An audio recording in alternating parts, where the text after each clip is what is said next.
Well, if the writing doesn't go well, you'll have another career to choose from now. I think it's highly fitting that the residency that graduates the dystropians should also be the residency that will long be remembered as the one of plague and pestilence. And I too have been smitten, so please bear with me. When I am asked what I do, I, of course, tell people that I teach graduate students at Vermont College of Fine Arts. Oh, they say, surprised, ready to be impressed. And what do you teach? I teach writing for children and young adults, I say. Oh, they say. For children, I say. Some say, with a small smile, that is so cute. And it is. It's just so very, very cute. Some then say that maybe they should get a degree at WCYA because they have this children's book they intend to write as soon as they can get a little time in their busy schedules. I imagine saying to them, sure, come to WCYA. It's very cute there. And I will tell you how to get a master's degree at WCYA in a few simple, easy steps. First, you apply. Unfortunately, there is something about a 40-page application that makes otherwise perfectly nice faculty members feel mean and miserable and want to reject all applicants wherever possible. If by some wonderful means you manage to soften the heart of a reviewer, you are accepted and you leave your partners, children, friends, and paying jobs to come to Vermont camp. Boot camp in the winter because you need boots. And summer camp in the summer, except without the lake and the fun part. On campus, you get to sleep on hard little beds and share the aged bathroom with 20 people. And it's also very jolly. For 10 days, 12 hours a day, you sit through workshops and lectures and panels and readings. They give you time to eat, during which time you discuss books and writing. Sometimes they give you a morning off to change your bed linens and cry.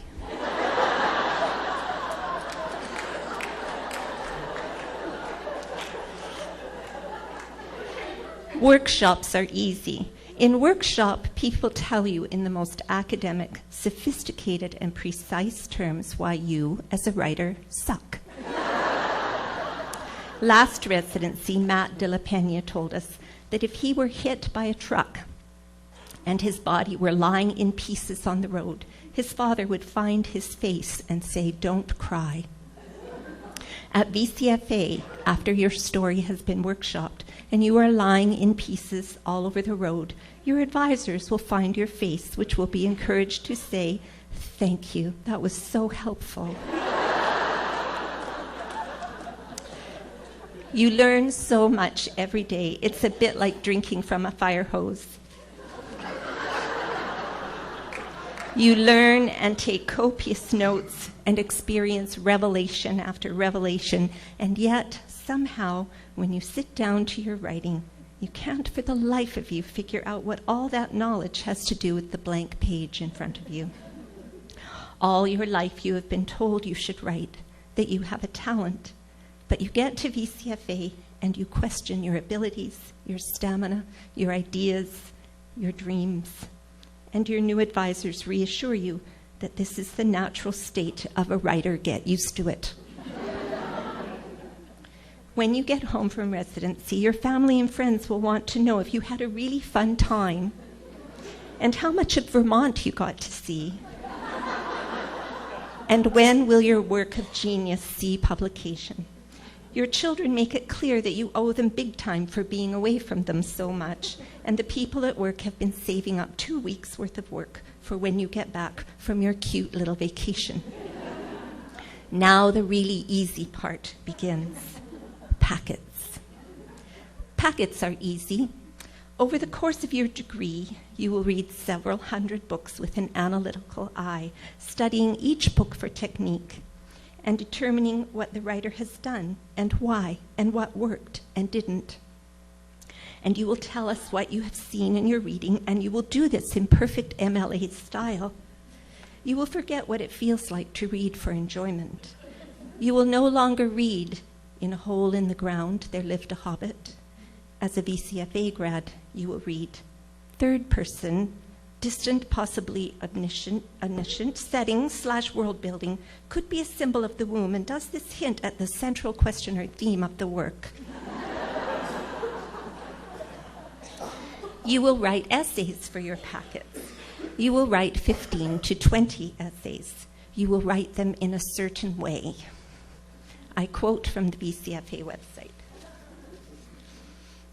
Essays will be an exploration of a craft-related topic pertinent to your writing, an analysis of some aspect of a selected published work or works, an expression of your thoughts and reflections in a form intended for a professional audience. An acceptable essay at the graduate level will demonstrate close, nuanced reading, clear and original analysis, strong organization, competent writing and grammatical, expository prose, the ability to raise, sustain, and support a focused argument, and relevance to the student's own writing. Advisors will differ on what constitutes the perfect essay opening, or even the perfect essay. Some will expect a traditionally constructed essay with a clear statement of purpose. Others will want you to experiment with the form of the essay as you do with other forms in your creative work. All advisors, however, will expect you to articulate a point of view and to express, support, and defend it in terms that are clear and logical. Don't let your opinions read like a tract or an attack. The nature of the essay is to argue, persuade, consider, and reason. This often includes full discussion of obvious counter-arguments and requires precise writing and an understanding of the modest goal of the essay. You should be able to illustrate that you grasp the author's intention, at least with regard to the craft issue under consideration. Your tone should be engaging and conversational, but not too casual. Meh. In your third semester, you must write a critical thesis. You have had so much fun writing essays. You find you love the critical thesis. You fly through it with grace and ease and hope the tics you develop will go away without medication. In the fourth semester, you will write a lecture that must impress a room full of people with multiple degrees who will write down anonymously just exactly what they think of your lecture. You will receive this feedback later, just around the time your tics are subsiding. And that's it. Easy. Well, except for the creative work, the really easy stuff. Okay, that part's not easy. I was just joking. It is true that essays and theses and lectures and workshops seem easy when compared to the creative work. Many great writers have tried to explain how hard writing is. E.B. White said that writing is hard work and bad for the health. William Goldman, author of The Princess Bride, said of his writing, "You can't know what it means if most of your life you haven't been stuck in your pit, locked forever with your own limitations, unable to tap the wonderful stuff that lurks there in your head but flattens out whenever it comes near paper." Jessamine West said, "Writing is so difficult that I feel that writers, having had their hell on earth, will escape all punishment hereafter." An article I read in Forbes magazine went to great lengths to discourage anyone from becoming a writer. This is one excerpt. "Think digging ditches is hard, at least you know when you're done. Think erecting a skyscraper is hard, at least what you have when you are finished is an unequivocally completed project. Think flipping burgers at the fast food restaurant in the strip mall of nowhere town in which you live is hard. At least you get a paycheck." Writing is thankless work. It is like housework. It is like laundry. It is like a soap opera. It is never finished. There is always more to do. People may tell you that you are good, but you won't believe them, or you will believe them too much, or you will not know who to believe, least of all yourself, and this thing you created that is nothing more than a mess of letters trying to make sense of things that don't, life, death, what happens in between. No one can help you.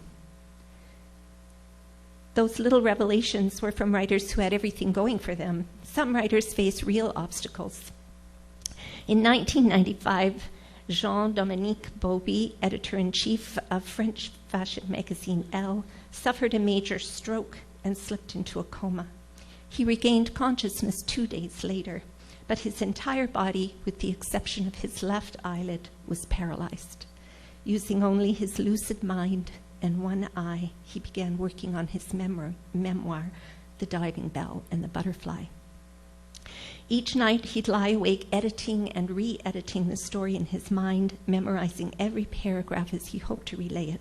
By day, his transcriber would recite the alphabet to him over and over. When she reached a letter Bauby desired, he'd wink. Each word took about 2 minutes to produce. In a year, Bauby managed to finish his book. Not to lessen this man's heroic effort, but don't many writers often feel that writing is a bit like lying in the dark, paralyzed by our own inadequacies, sometimes blinking at the alphabet? Our grads would say that getting a master's degree at WCYA was the most challenging education experience they've had. We've graduated doctors and lawyers from this program who have said those very words to me.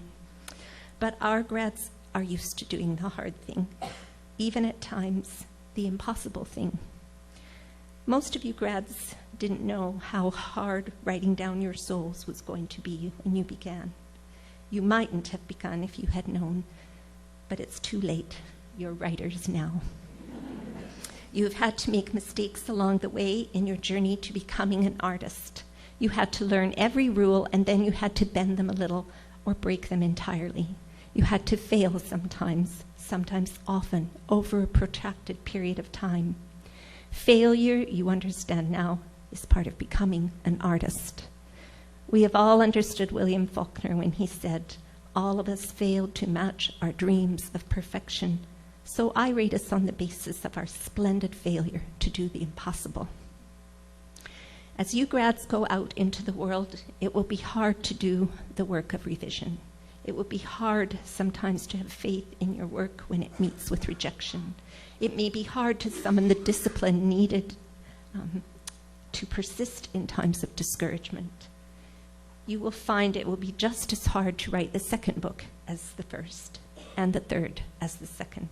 It will be hard at times to make the sacrifices necessary to live the life of an artist. But if you do the hard thing, you will succeed. You are all good at doing the hard thing. Graduating from this program has proven this fact. Other people get an advanced degree or get a job to make money. Listen to the reasons our grads write, and I am quoting them. "I write because if I didn't, I would explode. I have no choice. It is the way I process things in my life. I write because I am a kid at heart and never want to leave my childhood behind. I write because the stories of others have always shone like paper lanterns for me. Perhaps I have such a story that will shine for someone else.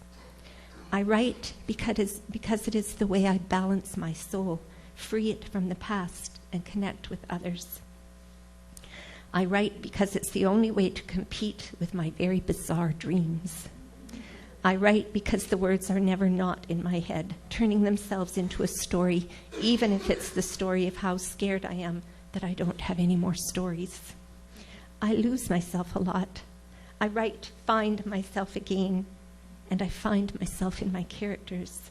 I write because I want to learn what's inside me and what isn't, because I want to figure out the complexities of life, because I want the chance to write the thing that changes someone's life. I write because there are dreams and worlds and truths I do not know, and if I stop writing, I will never find them. I write because our world is built of stories, and I want to have a hand in its creation. These are the best reasons to do anything in life. People who say things like this are the kind of people who change the world, who prevent the world from ending. Or at least they can change the inner world of a reader, and that is a sacred power. As artists, as writers, it will be up to our grads to illuminate the human experience, to connect us, inspire us, transform us, step outside the ideological constructs of our existence, and tell the world what they see out there. Well, you have all become officially clever. You will be given a diploma to prove it. But I have a final word or two of advising before you leave us. Be humble before your art. And you will anyway, because writing is a continual exercise in humility. Surely it's better not to have to be compelled to be humble. Remember when parts of your world do end, as they may over the years, that often that's when the best stories begin. Finally, use your power with compassion. Jeff Bezos, the founder and CEO of Amazon.com, said, "One day you will understand that it is harder to be kind than to be clever." John Gardner said, "In all great fiction, primary emotion must sooner or later lift off from the particular and be transformed to an expression of what is universally good in human life, what promotes happiness for the individual alone and in society." I believe compassion is the single most important necessity in a writer. Compassion for your audience, for the suffering, the oppressed, for yourself, and the people who must live with you as a writer. Kathy, in her lecture, quoted Pam Houston, who said, "Bring so much compassion to the page, it might kill you." So go do some world changing. Use those powerful imaginations of yours to overcome fear and do the hardest thing you can do. If you get rich, give some to Vermont College. And once in a while, find your way back home to us. Thank you.